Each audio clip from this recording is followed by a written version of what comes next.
बर. आपल्याकडे कायदे कशावरती आहेत?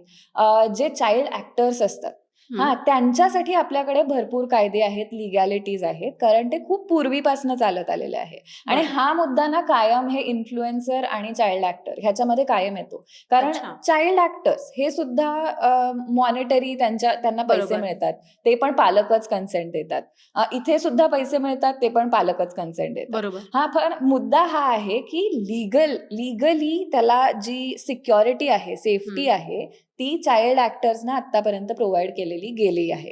अच्छा. पण ती अजूनही इन्फ्लुएन्सर किंवा सोशल मीडिया या बाबतीमध्ये एकूणातच आपल्याकडे ना सोशल मीडियाचे लीगल रूल्स खूप असे न समजण्यासारखे आहेत किंवा बरं. सामान्य माणसाला त्याच्यातलं टर्म्स अँड कंडिशन्स वाचणं, त्याच्यात कुठली आपली इन्फॉर्मेशन बाहेर जातेय, कुठली नाही जाते, हीच एक खूप महत्वाची गोष्ट आहे, जी ओके. अजूनही आपल्याला व्यवस्थित समजलेली नाहीये.